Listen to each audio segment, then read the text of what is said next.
இந்த பாருங்க இந்த வீட்டை சுற்றி வாக்கு ஒழுங்கான கிணறு இல்லை. ஆனால் பாவிக்கிற தண்ணி தான் இவ தானா கையால் கிண்டி தானாகவே கிண்டி அதை சுற்றி இறைஞ்ச பேர பிள்ளைகள் இருக்க விழுந்துருங்கன்னு சொல்லி சும்மா முள் வேலி மாதிரி கம்பி வேலியால் போட்டு இதான் அவள் குளிக்கிறதுகளுக்கு எல்லாம் எடுக்கிற உடுப்பு துவைக்கிறதுக்கு பாருங்க. அதோட இந்த வீட்டுக்காரன் அவள் மகள்கிட்ட வீடு. அவள் இந்த மகள்கிட்ட வீட்டை பாருங்கள், தண்ணியை பாருங்கள், வெள்ளத்தை பாருங்கள், போக்குவரத்து பாதையில் பாருங்கள். மூன்று பிள்ளைக்கு தாய் இந்த வீட்டுக்கார. இதில் இன்றைக்கு பிள்ளைகள் பள்ளிக்கிடமும் போகலை. இந்த அவளும் தண்ணி ராத்திரி பெய்ஞ்ச மழையாளங்க முகட்டோடு பாருங்க. முகட்டோடெல்லாம் உடைஞ்சு வெங்காளெல்லாம் தொங்கு வெங்காளம் முகட்டு வீட்டுக்குள்ளெல்லாம் தண்ணி ஊற்றப்படுது. ராத்திரியெல்லாம் வெயிலால் படுக்கக்கூட முடியலையாம். அவ்வளோ ஒழுக்கு வீடு. இது 5.5 லட்சம் ரூபா திட்டத்தில் கட்டப்பட்ட வீடு. இவைகளுக்கு வசதிகள் இல்லை.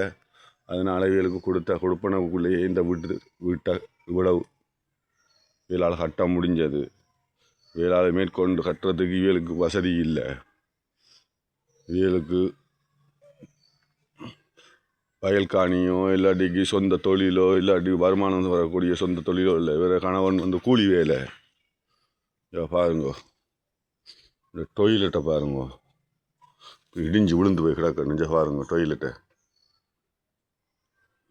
ஒரு குமர் பிள்ளையும் இருக்குது. 3 பிள்ளைக்கு தாயார். அதில் பாரா இவதான் 3 பிள்ளைக்கு தாயார். அடுத்த உள்ள மூத்தவ மட்டும் பள்ளிக்கம் போயிருக்கா, மற்ற 2 பேரும் பள்ளிக்கம் போயில.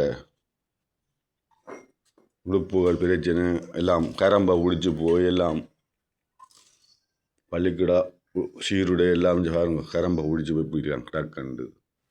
அவ்வளோ ஊர் எழிஞ்சு பாருங்க. ஒட்டக்காணில் அங்கே பாருங்க மோட்டோடு ஓட்டை வேண்ட வீட்டுண்ட செஞ்ச போக்கூட்டை பாருங்க. போக்கூட்டில் எல்லாருக்கும் போக்கூட்டுகளால் தண்ணி புகைக்கூடே வேண்ட உள்ள அப்படியே ஒழுகி எல்லாம் தொப்பையாக நனைஞ்சு போய் கிடக்குது. கட்டாயம் ஜிஎஸ் பார்வையிடும் வாங்க. இடிஞ்சு எல்லாம் புத்தெலும்பி ஒரு சாமான் வச்சிருக்க கூட முடியாத அளவுக்கு வேண்ட வீடு இப்படி இருக்குது பாருங்க. முகட்டோடு அங்கே பாருங்க, முகட்டோடு இப்படி உடைஞ்சு போயலாம். காற்றுக்கு தூக்கி எறிஞ்சு ராத்திரிலாம் வாக்கு படுக்க இல்லாத அளவுக்கு அவ்வளவு மழை தண்ணியும் வீட்டுக்குள்ளே தான் பாருங்க. இவ்வளோ ஊறி போய் கிடக்குதுன்ட்டு பாருங்க. கரையானே பெரிய கரையான் புத்தெடுத்து போய் கிடக்குது. இதை வேண்ட சாமியாரை இந்த பாருங்க இப்படி இல்லை ஓடுகள் பறந்து போய் கிடக்குண்டு. இவர்கள் 2 பேரும் பள்ளிக்கம் போகாமல் ஆக்கள் 2 பேரும் காய்ச்சல் தண்ணி மழை வெஞ்சி இரவிரவா புள்ளிகள் 2 நனைஞ்சு இப்போ தானாக்கள் 2 நித்திரையே கொள்றினோம். இந்த சீருடைய எல்லாம் சரி பேக்குகள் எல்லாம் நனைஞ்சு போய் கிடக்குது. புத்தகம் கொப்பியெல்லாம் நனைஞ்சு போயிட்டு கட்டாயம் ஜிஎஸ் பார்வையிட கட்டாயம் பார்வையிடணும். விளையாடி இதுக்கு ஒரு நல்ல ஒரு முடிவு ஒன்று கொடுக்கணும் இவர்களுக்கு இந்த வீட்டுக்கு.